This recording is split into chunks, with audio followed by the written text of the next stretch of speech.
Bonjour à tous! On entend beaucoup de débats en ce moment autour de l'agriculture de conservation et l'agriculture biologique et de leur impact respectif sur l'environnement et la biodiversité.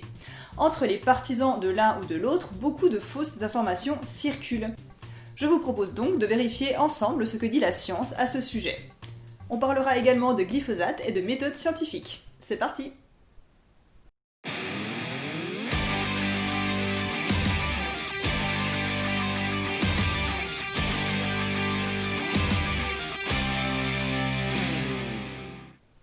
Face aux enjeux environnementaux actuels, l'agriculture est de plus en plus souvent au cœur des débats. De nombreuses études récentes et moins récentes annoncent des chiffres vertigineux. En France, le Muséum d'histoire naturelle a enregistré une perte d'un tiers des oiseaux communs spécialistes des milieux agricoles en à peine 15 ans. Et vous avez certainement également entendu parler de cette étude allemande qui a montré un effondrement massif des populations d'insectes volants de 80% en à peine 30 ans. Et on ne compte plus non plus le nombre d'études portant sur le déclin des pollinisateurs. Face à ces nombreux signaux d'alarme, il semble donc urgent de repenser nos modes de production, pour aller vers des systèmes moins polluants, plus durables, qui préservent la biodiversité et les services écosystémiques. Mais vers quel mode d'agriculture se pencher ? Faut-il tout miser sur le bio, qui bannit la fertilisation et les pesticides de synthèse, ou au contraire tout miser sur l'agriculture de conservation, qui protège le sol et sa biodiversité en bannissant le labour et le travail du sol en profondeur ? Sur la toile, cette question divise, et les clivages semblent très forts entre les partisans de l'une ou de l'autre option. Or, si cette question est à la fois pertinente et complexe, les réponses qui sont données sont souvent trop simplistes et caricaturales, voire totalement fausses et biaisées. C'est pourquoi j'ai choisi d'aborder le sujet avec vous aujourd'hui. Dans cette vidéo, je vais notamment parler d'une étude qui a été publiée récemment et dont les résultats ont été massivement diffusés sur les réseaux sociaux et dans le milieu de la vulgarisation scientifique, donc fait assez rare pour une étude scientifique. Il est vrai que les résultats de cette étude sont en soi intéressants, mais si j'ai choisi de vous en parler ici plus spécifiquement, c'est parce que ces résultats ont été massivement déformés, et on a fait dire à peu près tout et n'importe quoi à cette étude, voire presque l'inverse de ce qu'elle disait en réalité. Donc cela nous permettra de commencer également à parler un peu d'agroécologie, mais également de protocoles utilisés en science pour tester des hypothèses, et de la manière dont on interprète les résultats d'une étude scientifique. Donc pour la petite histoire, j'ai découvert cet article un peu par hasard en tombant sur le blog d'un zététicien du nom de Chèvre Pensante. Donc je ne connais pas trop le contenu de son blog par ailleurs, mais l'article en question m'avait semblé intéressant car traitant essentiellement de la médiatisation qui était faite dans la presse autour du glyphosate. Donc si ce sujet vous intéresse, je vous laisserai jeter un œil sur ce blog dont je vous mets le lien dans la description de cette vidéo. Mais dans cette vidéo, je m'intéresserai ici uniquement à la dernière partie de son article, à savoir l'effet environnemental du glyphosate. L'auteur du blog défend en effet l'utilisation du glyphosate en agriculture de conservation, qui est le mode d'agriculture le plus respectueux de l'environnement selon lui. Pour appuyer son argumentaire, l'auteur cite en exemple un article scientifique de 2015, celui dont j'ai parlé en introduction. Cet article compare les effets de différents modes d'agriculture sur la biodiversité des sols. L'auteur du blog présente ensuite le graphique suivant, extrait de l'article résumant les résultats. Ce graphique représente ici l'abondance de différentes espèces, ici des macro-invertébrés du sol, en différents modes d'agriculture, à savoir l'agriculture conventionnelle, en bleu ici, l'agriculture biologique, en jaune, et l'agriculture de conservation, en vert. L'article précise ensuite que si les relevés biodiversité n'ont été faits que pendant 2 années, les parcelles sont toutes issues d'une expérimentation initiée il y a 14 ans, donc la conversion ici n'est pas récente. Donc on voit ici sur ce graphique que, mis à part pour les géophages, l'agriculture de conservation semble en effet plus favorable aux autres espèces, car on observe des abondances plus élevées. Donc jusque-là on est d'accord, pas de problème. Mais c'est un résultat qui n'est guère surprenant, car on sait que pour la plupart des organismes du sol, le labour est un des facteurs les plus impactants. Et c'est essentiellement cela qui différencie ici les différents modes d'agriculture étudiés, avec d'un côté l'agriculture de conservation, qui n'utilise pas de travail du sol, et l'agriculture biologique et l'agriculture conventionnelle, qui utilisent ici du travail du sol. Mais on observe quand même ici un effet positif de l'agriculture biologique pour certaines espèces, mais cet effet est en effet moindre que l'effet du non-labour. Donc c'est basiquement ici le message de cette publication. Mais si on regarde plus attentivement la légende qui a été rajoutée ici par l'auteur du blog, on peut lire « Étude illustrant l'intérêt du glyphosate pour la biodiversité ». Donc pourquoi cette légende ? Car l'article ne parle pas du tout de glyphosate. L'auteur du blog nous explique ensuite que le glyphosate est en effet très souvent utilisé en agriculture de conservation. Donc c'est tout à fait vrai, Mais le problème ici, c'est que ce qu'on appelle agriculture de conservation est un terme très vaste qui peut regrouper un très grand nombre de pratiques différentes. Ces systèmes ont seulement en commun le non-labour. De la même manière, une parcelle en agriculture biologique pourra ressembler à ça, ou bien à ça, ou encore à ça, ou même à ça. Donc quand on veut comparer des modes d'agriculture, il faut savoir de quoi on parle. J'ai donc vérifié dans l'article et effectivement, il y a bien eu des traitements au glyphosate. Mais ici, en agriculture conventionnelle. Donc dans cet article, la seule modalité qui est utilisée du glyphosate se révèle être la pire pour la biodiversité. Ça ne semble donc pas être le parfait exemple pour illustrer les effets bénéfiques du glyphosate en termes d'environnement. Mais est-ce qu'on peut en déduire pour autant ici que le glyphosate est mauvais pour la biodiversité ? Eh bien non, car l'article ne teste pas du tout cette question. Là, on compare des systèmes dans leur globalité, et à la rigueur, la seule chose que l'on puisse détecter en termes de pratique ici est l'effet du labour versus non-labour. Si on avait vraiment voulu comparer l'effet du labour versus de l'utilisation des herbicides, on aurait pour cela utilisé 4 modalités. La première, une modalité qui serait dite conventionnelle en utilisant du labour et des herbicides. Une seconde modalité avec du labour et pas d'herbicides, une modalité que l'on pourrait qualifier de bio. Une troisième modalité avec du non-labour et des herbicides, type glyphosate. Cette modalité serait qualifiée d'agriculture de conservation. Et une quatrième modalité qui serait un mix entre du bio et de la conservation, c'est-à-dire un système avec à la fois du non-labour et pas d'herbicides. Donc j'ai beaucoup cherché dans la littérature et j'ai trouvé seulement 3 études dont les protocoles se rapprochaient à peu près de ces designs-là. Donc sans rentrer dans tous les détails, je vais vous présenter rapidement les principales conclusions de ces 3 études. Donc la première étude visait à tester à la fois l'effet du type de fertilisation, inorganique ou organique, et l'effet du travail du sol, labour ou non labour, sur différents paramètres biologiques du sol, en mesurant par exemple l'activité enzymatique ou l'abondance de vers de terre. Donc une forte activité enzymatique traduit une activité microbienne importante au niveau des sols, que ce soit au niveau des cycles biogéochimiques, tels que le cycle de l'azote par exemple, ou des processus de dégradation de la matière organique, des processus donc essentiels au bon fonctionnement des écosystèmes. Cette première étude montre premièrement un effet bénéfique de la fertilisation organique, utilisée notamment en agriculture biologique, sur l'activité enzymatique des sols, où on va doubler par exemple ici cette activité en passant d'un système de fertilisation inorganique à un système de fertilisation organique. Elle montre également un effet bénéfique du non-labour, mais moins important ici que l'effet du type de fertilisation. La meilleure modalité ici étant celle combinant les deux, fertilisation organique et non-labour. Donc même au niveau des micro-organismes du sol, on voit ici que le non-labour est certes bénéfique, mais le type de fertilisation l'est encore plus. Donc on voit ici dans cette première étude que, même sur les organismes du sol, l'effet du labour n'est pas forcément dominant par rapport à l'effet d'autres facteurs, tels que le type de fertilisation.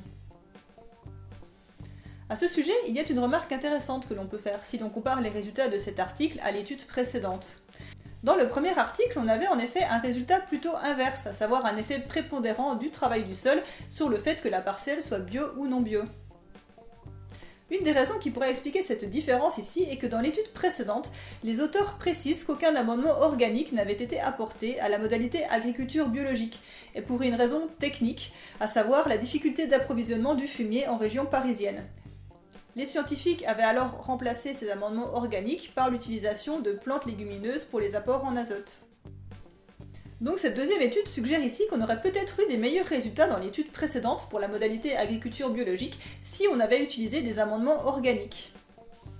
Donc cela n'explique je pense pas tout, car il y a bien sûr un effet négatif direct indéniable du labour sur la biodiversité du sol, mais je trouvais quand même intéressant ici de comparer les résultats de ces 2 études. Si on s'intéresse maintenant plus spécifiquement à l'impact des pesticides et notamment des herbicides utilisés en agriculture de conservation, nous avons justement 2 autres études qui ont plus spécifiquement testé cette question.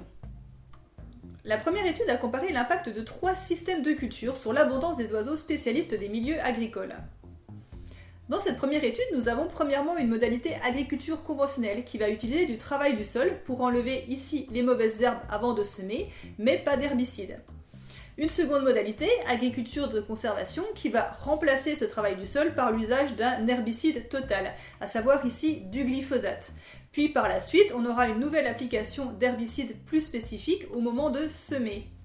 Donc par conséquent, cette modalité utilisera plus d'herbicides au total que le système conventionnel.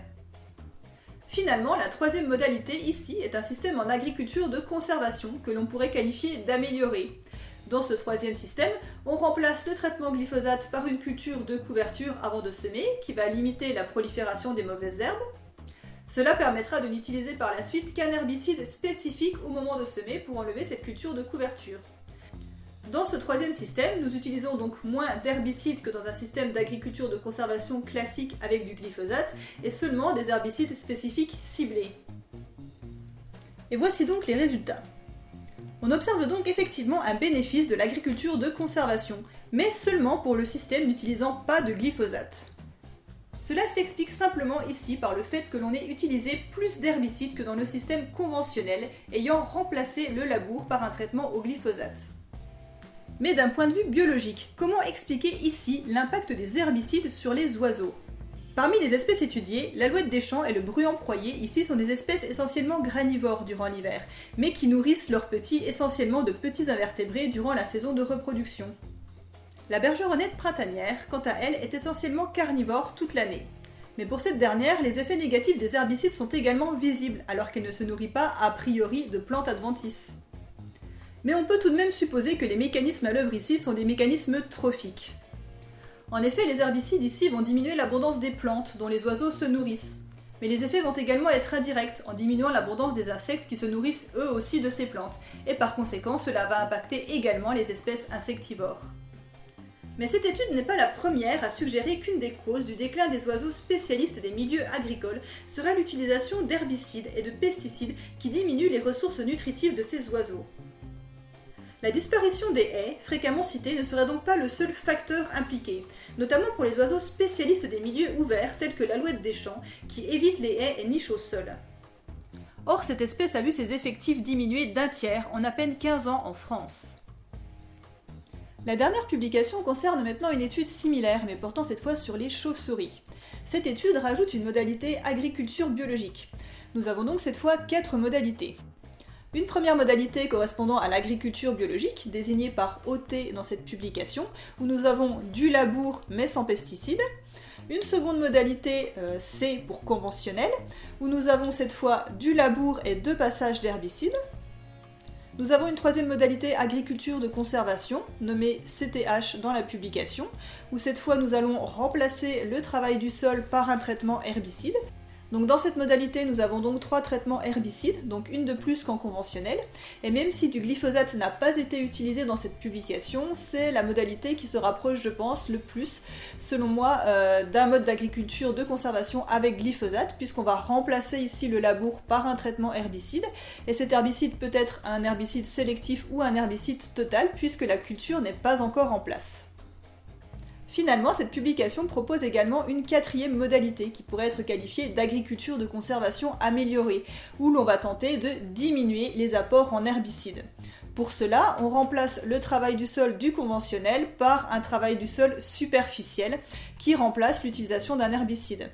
Donc dans cette modalité, nous avons donc seulement 2 passages d'herbicide, soit à peu près la même chose qu'en conventionnel. Et les résultats ici vont encore dans le même sens que les études précédentes, à savoir un effet bénéfique pour la biodiversité de l'agriculture biologique et de l'agriculture de conservation utilisant peu de pesticides.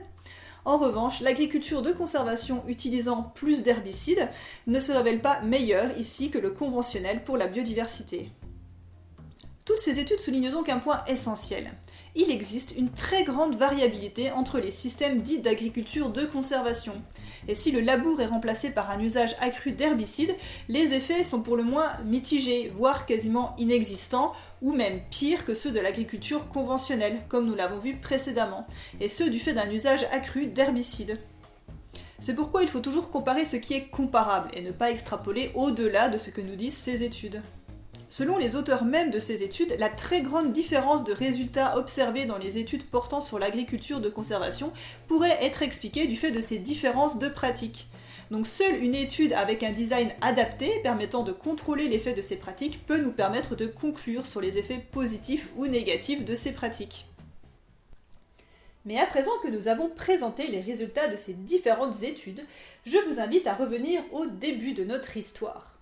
Vous vous souvenez, en début de vidéo, je vous ai dit que la première publication, celle qui avait été relayée par le site de Chèvre Pensante, avait été massivement diffusée et relayée sur les réseaux sociaux. Il est donc intéressant de se demander comment on est passé de ça, un article sur l'agriculture de conservation publié dans une revue scientifique, à ça, un déferlement pro-glyphosate sur Twitter.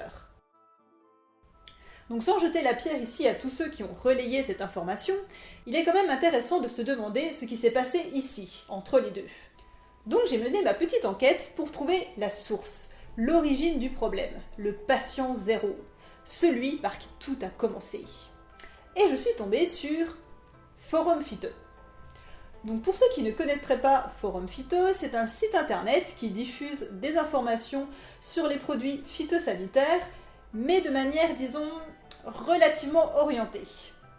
Le site est géré par, je cite, des organisations françaises de la filière fruits et légumes, ce qui annonce quand même plus ou moins la couleur en termes de neutralité. Mais bon, libre à vous toujours d'aller vous documenter sur ce site, mais je vous invite quand même sérieusement à prendre des pincettes quand vous analyserez les résultats et à surtout toujours vérifier leurs sources. Donc ici l'article qui nous intéresse commence très fort, avec pour titre « L'agriculture de conservation avec glyphosate championne de la biodiversité des sols ». Donc si vous avez des doutes à ce stade, sachez qu'on parle bien du même article. Donc le premier qui avait été relayé sur le site de Chèvre Pensante est celui où la seule modalité ayant utilisé du glyphosate était l'agriculture conventionnelle, donc la pire pour la biodiversité dans la publication. Donc comment les auteurs justifient-ils ici l'emploi du mot glyphosate dans le titre de leur article? Eh bien c'est là que ça devient intéressant.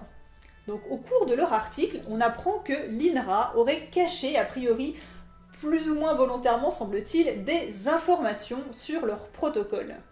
Dans quel but, on ne sait pas trop ici, cela reste assez flou. Mais heureusement, les fervents défenseurs de la science que sont Forum Phyto sont là pour rétablir la vérité. Donc petite parenthèse ici, je souhaite quand même souligner leur détermination, car ça a dû leur prendre pas mal de temps et ils ont dû pas mal se creuser la tête pour trouver ça. Car en effet, ils se sont visiblement amusés à éplucher tous les rapports et études qui avaient été publiés sur les 15-20 années qu'a duré l'étude globalement. Tout ça pour nous sortir finalement que, si l'on remonte suffisamment loin dans le temps, du glyphosate aurait bel et bien été utilisé sur cette parcelle. Donc à partir de là, les auteurs s'insurgent que l'INRA aurait caché cette information, alors qu'ils ont juste publié la liste des traitements qui avaient eu lieu pendant leur étude, qui a duré 2 ans. Oui, parce que chaque fois que vous publiez une étude, vous n'allez pas forcément détailler tout l'historique de la parcelle sur 15 ans. Surtout que la question du glyphosate ici n'était pas du tout le sujet. Donc de là à crier au complot, cela prête quand même quelque peu à sourire. Surtout que ce qui est encore plus amusant, c'est qu'il cite comme seule référence un article de 2009 qui indique que du glyphosate aurait été utilisé sur les parcelles en agriculture de conservation pendant la période 2005-2007. Mais on ne sait pas ni à quelle dose, ni à quelle fréquence. Donc pour bien comprendre ici le ridicule de leur démonstration, je vous invite à faire avec moi un petit calcul. Donc pour rappel, l'étude porte sur la période 2010-2011. Et Forum Phyto nous indique ici que le traitement glyphosate aurait eu lieu entre 3 et 5 ans avant le début de notre étude. Donc maintenant, on peut s'intéresser à la durée de dégradation du glyphosate. Donc comme Forum Phyto avait l'air bien renseigné sur le sujet, j'ai recherché ce qu'ils en disaient sur leur site. Et j'ai trouvé la réponse dans un article de la Gazette de l'ACTA du 14 octobre 2010. Donc je cite « Une fois dans l'eau, la demi-vie du glyphosate est de 1 à 4 jours. » Donc pour bien comprendre, la demi-vie, c'est la durée au bout de laquelle la moitié des molécules de glyphosate vont être dégradées. Donc comme en général la dégradation va suivre une courbe de décroissance exponentielle, la plupart des molécules vont se dégrader très rapidement. Mais il pourra rester quelques traces qui mettront potentiellement beaucoup plus longtemps à se dégrader. C'est pourquoi on parle toujours de demi-vie et non de dégradation totale qui est souvent impossible à mesurer. Mais revenons à notre question. La demi-vie serait de 1 à 4 jours dans l'eau? Oui, mais qu'en est-il dans les sols? Pour cela, il a fallu que je cherche un peu plus. Mais l'article donnait également la référence d'un livre qui nous indique que la demi-vie serait comprise entre 1,7 et 197,3 jours en milieu agricole. Mais il précise que cette demi-vie est souvent inférieure à 60 jours. Donc si on prend cette durée de 60 jours, soit environ 2 mois, 3 ans après, cela signifie qu'on est déjà à 18 fois la demi-vie du glyphosate telle qu'ils l'affichent eux-mêmes sur leur site. Et cela passe à 30 fois si la dernière application de glyphosate remonte à 5 ans. Et en plus ici, on n'a absolument aucune idée de la dose qui aurait été utilisée.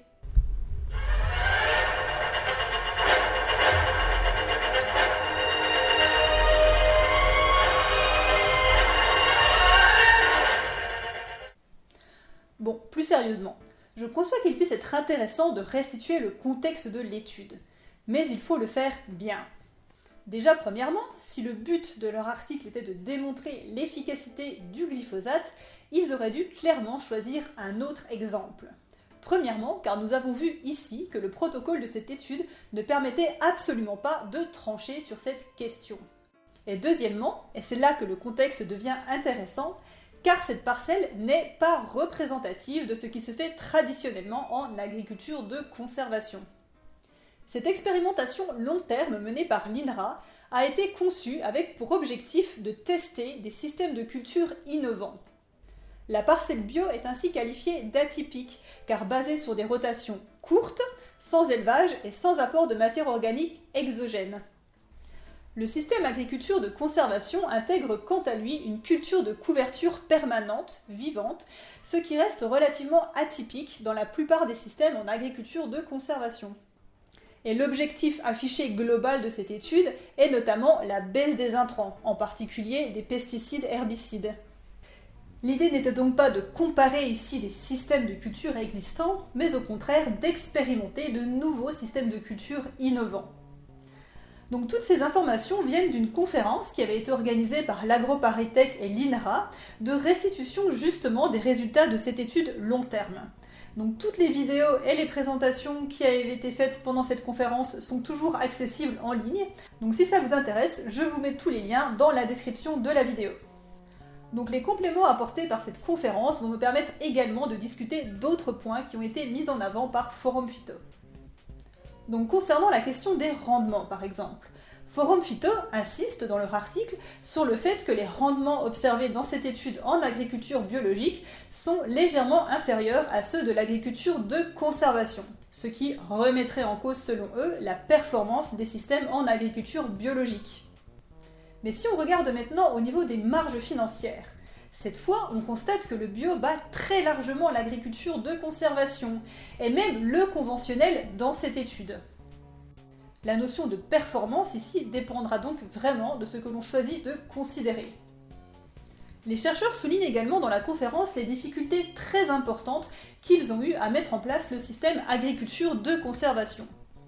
Les 8 premières années de l'étude se sont soldées par un échec total, allant même jusqu'à une année avec 0 rendement. Les chercheurs ont dû alors entièrement détruire les cultures et revoir tout le système.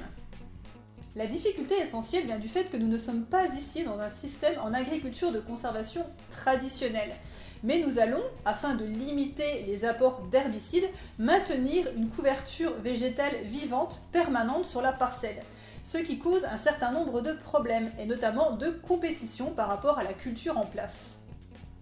Les chercheurs expliquent également que malgré la mise en place de ce système de culture de couverture, le système reste quand même majoritairement dépendant des herbicides.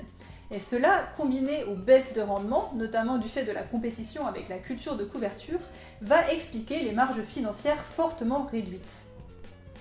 Ainsi, une vue d'ensemble de l'étude nous donne une image bien plus nuancée que ce que nous montre Forum Phyto ici.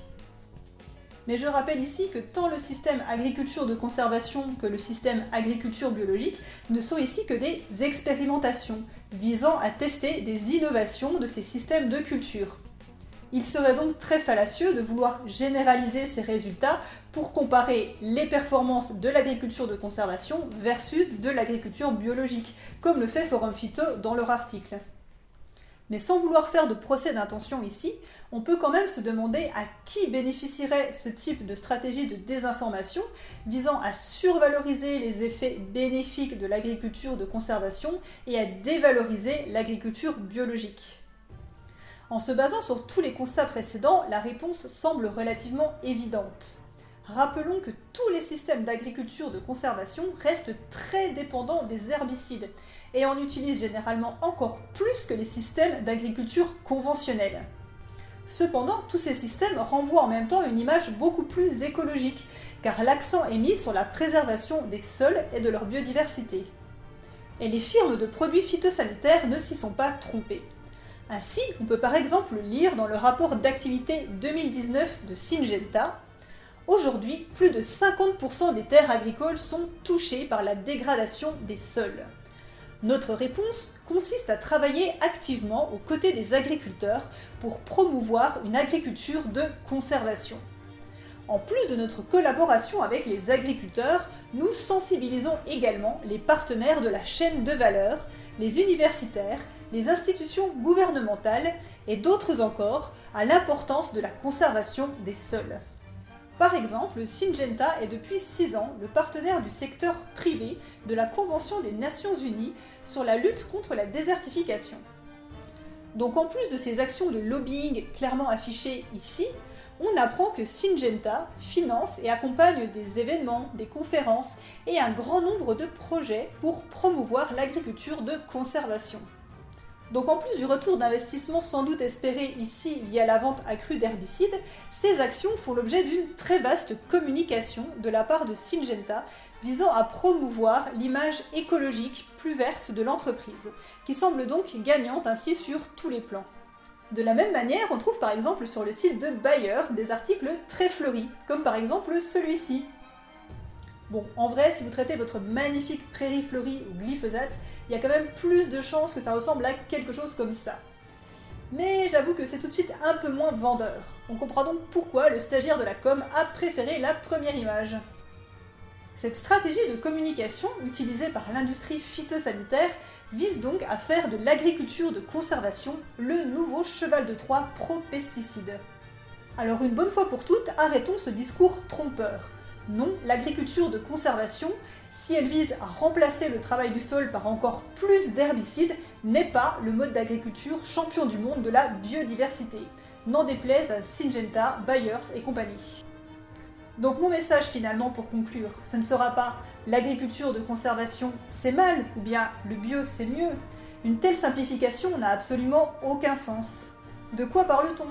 On a vu que, selon les études, si on ne regarde pas de près en détail le type de pratique, on peut avoir à peu près tout et son contraire en termes de résultats. En bio, certains pesticides aussi sont autorisés et ne sont pas forcément meilleurs pour l'environnement.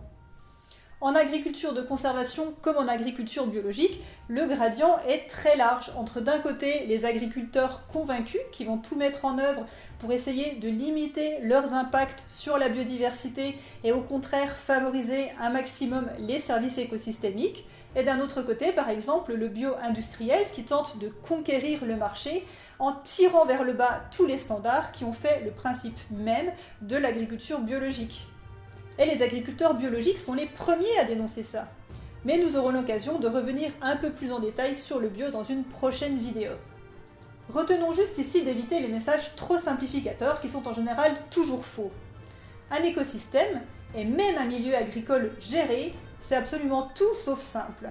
Il y a des millions de facteurs à l'œuvre et on ne peut absolument pas tout contrôler. Tant l'agriculture de conservation que l'agriculture biologique peuvent apporter des bénéfices évidents en termes de conservation et de protection de la biodiversité. Mais les effets seront différents et les espèces impactées ne seront pas les mêmes. Il serait donc idiot de trancher et de promouvoir une solution unique. Au contraire, la clé d'un agroécosystème riche en biodiversité, c'est la diversité. La diversité à la fois des cultures, mais également la diversité des pratiques à l'échelle du paysage. Mais sur ce point également, je pense que nous aurons l'occasion d'y revenir un peu plus en détail dans une prochaine vidéo. Donc merci beaucoup à tous ceux qui ont regardé cette vidéo. Donc si ça vous a plu, n'hésitez pas à partager, à liker ou à laisser un commentaire, je me ferai un plaisir de vous répondre. En attendant, merci encore et je vous dis à bientôt j'espère sur Terra Ecologia.